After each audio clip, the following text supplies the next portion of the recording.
In discussions of English modernist fiction, as I've often suggested, three names loom largest: D.H. Lawrence, James Joyce, and Virginia Woolf. It's easy to see why these writers are so often treated as a group. All of them were born within a few years of each other. Joyce and Woolf in 1882, Lawrence in 1885. What's more, their fiction often centers on the figure of the writer or artist. In Sons and Lovers, Lawrence gives us Paul Morrell. In Portrait of the Artist, and then again in Ulysses, Joyce offers Stephen Dedalus. Woolf does the same thing in many of her works. Indeed, her first novel, that's The Voyage Out from 1915, numbers a writer among its major characters. Lest we think that writers are naturally drawn to stories about writers and artists, we might recall that no such figure appears in Tom Jones or Bleak House or Middlemarch. We might also recall that although David Copperfield achieves great renown as an artist, Dickens says relatively little about his creative struggles or professional activities. David works hard and becomes famous, and that's about all we can say about his literary life. The appearance of so many stories about artists would seem to mark the emergence of a new development, a new self-consciousness in English fiction. Suddenly, from 1913 to 1916 or so, writers are no longer able or willing to take themselves for granted.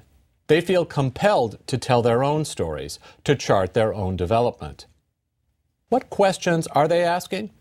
Well, for starters, what kind of person is drawn to the life of the artist?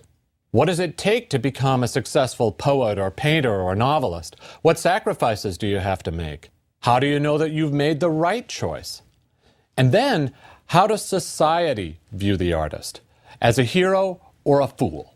The conscience of the nation or a mere pain in the neck? These are the questions, personal and psychological, that may be said to characterize the modernism of the early 20th century, and they turn up over and over again in the work of Lawrence, Joyce, and Woolf. The presence of such questions is not the only thing these writers have in common. In addition to their increasing self-consciousness, there's also a desire to capture the workings of human consciousness, to provide a fuller and more accurate image of the human personality. Fairly or not, the modernists see the work of most earlier writers as superficial, concerned largely with appearances. They are willing to acknowledge a few exceptions. Jane Austen, maybe. George Eliot, sort of. Henry James, probably. But even in those cases, they suspected that their predecessors might have gone much further. Thus, we find D.H. Lawrence asserting his desire to reach a stratum deeper than other writers, and Joyce proudly placing his many-faceted hero alongside Ulysses himself. We also find Woolf making her version of the point in a 1925 essay called Modern Fiction. "Examine for a moment an ordinary mind on an ordinary day," she says. "The mind receives a myriad impressions, trivial, fantastic, evanescent, or engraved with the sharpness of steel. From all sides they come, an incessant shower of innumerable atoms. Let us record the atoms as they fall upon the mind in the order in which they fall. Let us trace the pattern, however disconnected and incoherent in appearance, which each sight or incident scores upon the consciousness." In this passage, Woolf seems to be challenging herself and calling on her fellow novelists to do something that hasn't really been done before.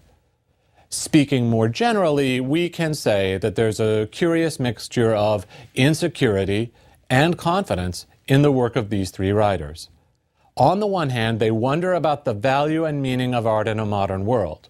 On the other, they see themselves as casting off the mistakes of the past and finally breaking through to the truth of human personality. The final point of connection among our three major modernists is one that we've stressed in several earlier lectures: the importance of artistic or stylistic experimentation. And we'll want to give some attention to Woolf's experiments later in this lecture. Now, to be sure, there are important differences among these writers.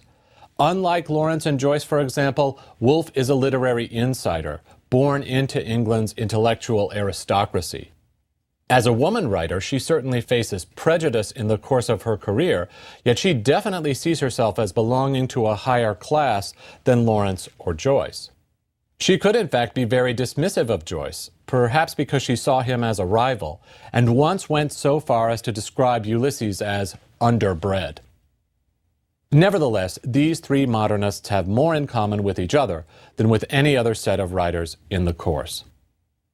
Let's begin our discussion of Woolf by reviewing the facts of her life. She was born in 1882 and she died in 1941. If you've seen The Hours, in which Woolf is played by Nicole Kidman, you know that Woolf's life was marked by periods of intense depression and that she took her own life. She put a large, heavy stone in her pocket and ventured out into the river near her home. It's likely that Woolf's psychological condition was inherited, maybe genetic. Both of her parents seem to have been depressive, and she has been thought to exhibit some of the symptoms of manic depression. It's also important to know that Woolf's troubles were aggravated by traumatic experiences in childhood. Starting at the age of 6, she was sexually abused by an older half-brother. Like many victims of such abuse, she was afraid to tell and often turned the blame inward. What may get lost in all of these details is the fact that Woolf was also an enormously productive person. She wrote 9 novels, about 400 essays, 30 volumes of a diary, and over 4,000 letters. So when we think of Woolf, we shouldn't imagine her as a victim or a sufferer.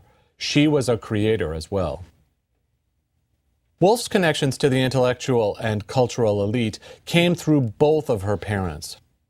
Her father was Leslie Stephen, one of the great Victorian men of letters. Stephen edited the Dictionary of National Biography and also contributed hundreds of entries to it. Woolf's mother was born Julia Jackson. Julia grew up amidst artists in the famous Pre-Raphaelite circle, and her aunt was the photographer Julia Margaret Cameron. Woolf's parents were married in March of 1878. It was the second marriage for both of them. Both of them had suffered the loss of a spouse, and both had children from their first marriages. They had 4 children together, of whom Woolf was the third. Starting at the age of 13, Woolf experienced a series of devastating personal tragedies. This terrible period lasted into her mid-20s.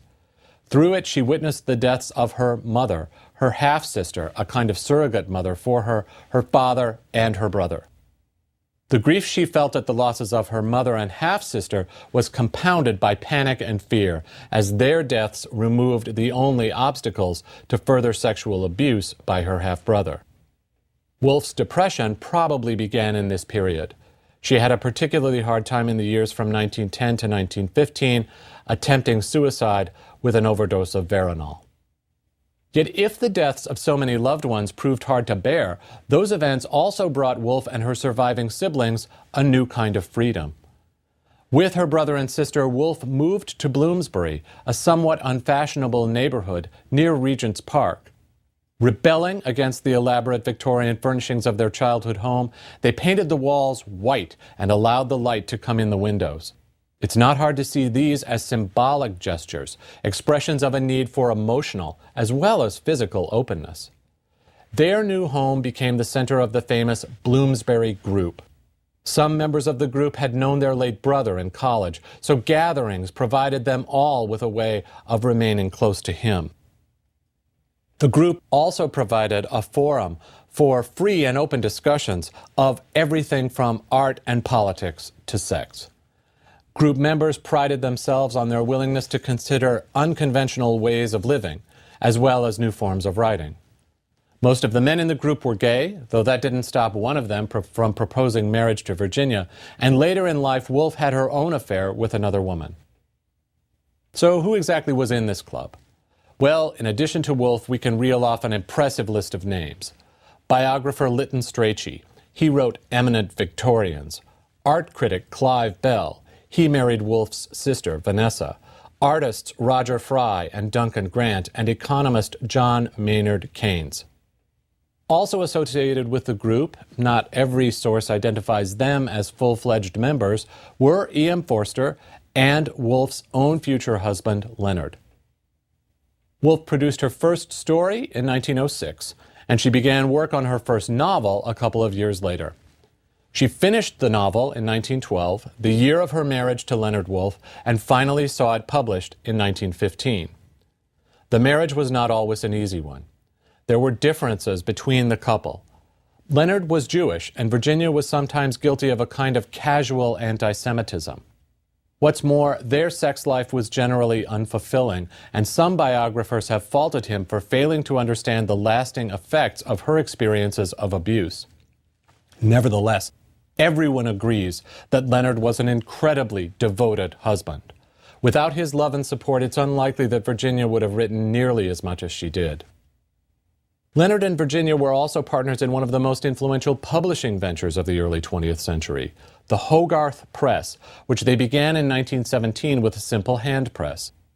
Together they published many of Woolf's books and many other classics as well. T.S. Eliot's The Waste Land was published by the Hogarth Press, as was the first complete translation into English of the works of Sigmund Freud. Woolf's great breakthrough as a novelist came with the appearance of Jacob's Room in 1922. She'd been stung by the suggestion that her first few books were old-fashioned, and she was determined to show that she could keep up with her peers. Through the 20s, she published many of her greatest and most famous works. Mrs. Dalloway from 1925 was clearly informed, if not exactly inspired, by Ulysses. In this novel, whose original title was The Hours, Woolf follows Joyce in focusing her story on the events of a single day and in tracing the wanderings of her characters through the streets of a major city. Mrs. Dalloway features two main characters, Clarissa Dalloway, a London hostess, and Septimus Smith, a veteran of the First World War. Yet unlike Dickens or Joyce, Woolf never really brings her characters together. Clarissa overhears one of her guests talking about the suicide of a former soldier, and that's it. So in addition to seeing Mrs. Dalloway as a response to Joyce, we might also see it as an important contribution to the literature of the city, a variation on the themes established in classics like Dickens' Bleak House and Our Mutual Friend.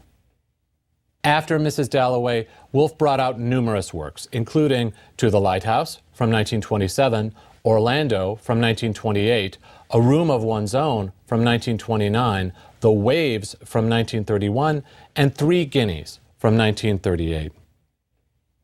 In A Room of One's Own and Three Guineas, Woolf makes a major intervention into debates over women's rights, using the techniques of the novelist to reinforce some of her main points.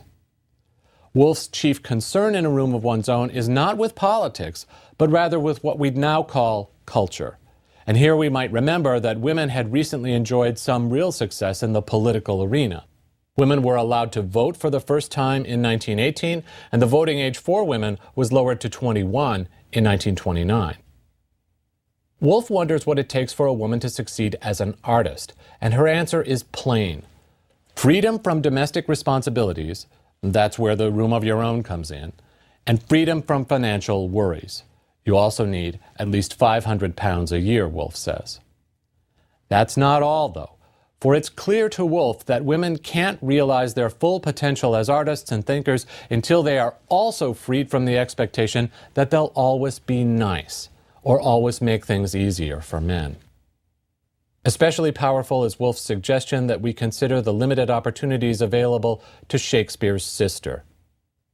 What if Shakespeare's sister had been just as brilliant, just as observant, and just as intelligent as Shakespeare himself? What chances would she have had to develop her creative powers? And how can we condone the waste of so much human potential? The last years of Woolf's life were marked by the Second World War. Her London home was destroyed in the Blitz, and we know now that if the Germans had actually undertaken an invasion of Britain, Virginia and Leonard Woolf would have been arrested immediately. They were on Himmler's list. In the days leading up to her death, Woolf heard voices and feared that she was losing her mind. She left a farewell note for Leonard, but her body was not recovered for another 3 weeks. Leonard himself lived on into his 80s, dying in 1969. To sharpen our understanding of Woolf's achievements, Let's devote the rest of this lecture to her most famous novel, which is To the Lighthouse. Woolf began work on this novel in August of 1925, but ill health forced her to set it aside. She resumed writing in January of 1926 and completed her final revisions in March of 1927. She was 45 years old at the time. Writing was always an intense experience for Woolf, and it was never more so than in this case. Through her work on To the Lighthouse, she was revisiting hallowed ground, working through both happy and painful memories of childhood. The setting of To the Lighthouse resembled her family's summer house, and two of the major characters, Mr. and Mrs. Ramsay, were exact likenesses of her own parents. As she began work on the novel, she assumed that her father would be the central figure. And though she had admired her father growing up, she was also keenly aware of his failings and shortcomings. Leslie Stephen was needy, self-dramatizing, and often insensitive to the feelings of others.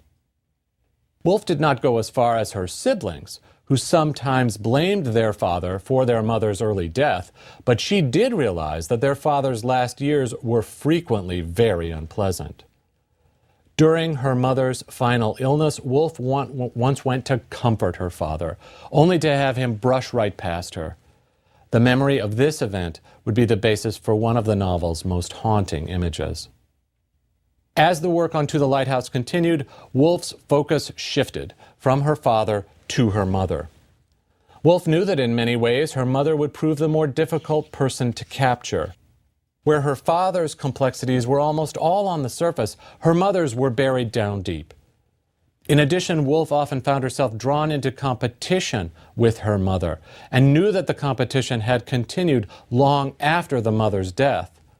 Woolf's mother was famous for her great beauty and her considerable social skills, and Woolf saw herself as lacking in both departments. Woolf's mother was also viewed as a kind of late Victorian superwoman, the ideal wife, the ideal mother, the ideal hostess. Even so, she was not always easy for her daughters to deal with. How could they measure up to her? What were they to do about the fact that she placed marriage and motherhood at the center of a woman's life? Here, too, Woolf had reason to think that she'd fallen short. Her relationship with Leonard was unconventional, and the finality of her decision not to have children of her own was increasingly apparent. How then does Woolf place herself in the novel? How does she figure into To the Lighthouse? Which of the novel's characters stands for Woolf? Interestingly, it isn't really one of the Ramsays' daughters, but rather one of their house guests, Lily Briscoe, who seems a kind of surrogate for Woolf herself. In many ways, Lily is very different from Woolf. She's unmarried, from a middle-class family, she still lives with her father, and a painter, not a writer. What's more, she's strictly an amateur artist. Indeed, she suspects that her paintings will end up in an attic somewhere instead of being displayed in a gallery or a museum. Yet in her feelings for and about the Ramsays, Lily resembles Woolf very closely. At times, Lily adores the Ramsays, feeling dwarfed by their great love for one another. At other times, she's impatient with the Ramsays. He's so needy and she's so manipulative, always hinting around about getting married and raising children. Lily also voices many of Woolf's feelings about the situation of the woman artist. She not only battles her own insecurities, but also feels compelled to defend herself from the charge, as one of the other guests so rudely puts it, that women can't paint, can't write. In the end, as critic and biographer Lyndall Gordon notes, Woolf is using this novel to raise questions familiar to almost all of us. What were my parents like before I was born? What are they like when I'm not around? What are they like when they're all by themselves? What's really important to my parents as a group and as individuals? And how well do they really know one another? Now, not all of the challenges Woolf faced in writing this novel were personal or emotional ones. Some of those challenges were literary, perhaps even professional. As we've already noted, Woolf had ambivalent feelings about the tradition of the English novel. In fact, she was initially reluctant to identify To the Lighthouse as a novel, wondering if she shouldn't come up with some other label for her writing.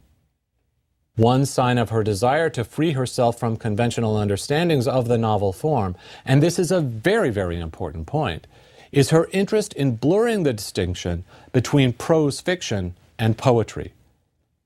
Over the course of To the Lighthouse, Woolf creates striking symbols and images: a piece of knitting, a green shawl, the lighthouse itself. By the end of the story, these things can be loaded with emotional significance. She also takes a poetic approach to chapter and section breaks. Like the stanzas or sections in a modernist poem, and here we might take The Wasteland as our classic example, the three main parts of To the Lighthouse are composed in very different styles. This determination to create what we might call a poetic novel is really new and very exciting. In Hardy or Lawrence, we've had passages of poetry, lyrical moments, if you will. In Woolf, we get something much more radical, an entirely poetic shape or structure. You'll want to keep that in mind as you're reading To the Lighthouse. As you'll see, the first section of the novel, called The Window, is the longest and most complicated. This section centers on the Ramsays, and it also takes in their 8 children and 6 house guests. The group has assembled at the family's vacation home in the Hebrides, north of Scotland. The centerpiece of this section is an elegant dinner party. The party begins badly, but at its height, it has the beauty and intensity of a beautiful work of art. The fleetingness of the moment makes it all the more satisfying and exhilarating, and the party becomes one of Woolf's greatest symbols, an image of what art can do for those who love it. Here's how Woolf describes the sudden transformation of the boring dinner into something rich and strange. Now, the narrator says, all the candles were lit up, and the faces on both sides of the table were brought nearer by the candlelight, and composed, as they had not been in the twilight, into a party round a table. For the night was now shut off by panes of glass, which, far from giving any accurate view of the outside world, rippled it so strangely that here, inside this room, seemed to be order and dry land. There, outside, a reflection in which things wavered and vanished waterily. Some change at once went through them all, as if this had really happened, and they were all conscious of making a party together in a hollow on an island, had their common cause against that fluidity out there. And To the Lighthouse is full of passages like this one, where there's this sudden moment of connection or communion, this sudden flash of insight. The second part of To the Lighthouse, called Time Passes, is highly experimental, taking Woolf in an entirely new direction. If the first section was overcrowded and sometimes confusing, the second is strangely empty. Here, Woolf centers the action on the vacant house, exploring the possibility of a novel without human characters. The house was left, the house was deserted, the narrator says. The Ramsays have gone, all of their guests have gone. So what's going on in that house now? It was left like a shell on a sandhill to fill with dry salt grains, now that life had left it. The long night seemed to have set in, the trifling airs nibbling, the clammy breaths fumbling, seemed to have triumphed. The saucepan had rusted and the mat decayed. Toads had nosed their way in. Idly, aimlessly, the swaying shawl swung to and fro. A thistle thrust itself between the tiles in the larder. The swallows nested in the drawing room. The floor was strewn with straw. The plaster fell in shovelfuls. Rafters were laid bare. Rats carried off this and that to gnaw behind the wainscots. Humanity does not disappear entirely in this section, however, and in a devastating series of brief reports, all contained within square brackets, Woolf tells us of the deaths of Mrs. Ramsay and 2 of the Ramsay children. The Ramseys' daughter has fallen ill in childbirth, and their son has been killed by an exploding shell during the war in France.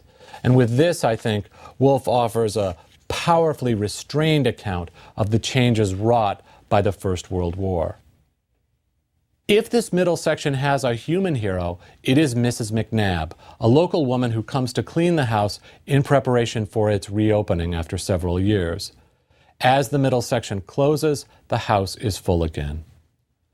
The third section of the novel, called The Lighthouse, reunites some of the surviving characters. After the dislocations of the first two sections, it may strike us as almost conventional in tone and approach. In this section, Lily attempts to finish a painting she had started in the first section. At the same time, James Ramsey, he's one of the sons, joins his father and sister Cam on a trip to the nearby lighthouse. While Lily struggles to accept Mrs. Ramsey's death, James battles his anger toward his father. By the end of the novel, both characters have attained a kind of peace, Lily by finishing her picture and James by reaching the lighthouse. In closing this lecture and moving toward the end of our course, we might take time to consider Woolf's place in the English novel tradition. For if she works to create something new by aligning the novel form with poetry, she also shows herself to be indebted to earlier writers. Like almost all of the novelists treated in these lectures, she is keenly sensitive to distinctions of rank and status. Lily seems to be of a lower station than the Ramseys, and Woolf shows us how those social differences underlie the characters' views of themselves. Woolf also shares her predecessor's concern with relationships and occasional conflicts between men and women. She presents Mrs. Ramsey as a matchmaker no less confident than Austen's Emma Woodhouse, and she closes the first section of the novel with a striking example of silent communication between husband and wife. More generally, she considers the role of gender in shaping relationships between parents and children, focusing on examples of intense competition between mothers and daughters, fathers and sons. Woolf also follows earlier novelists in exploring the nature of human consciousness.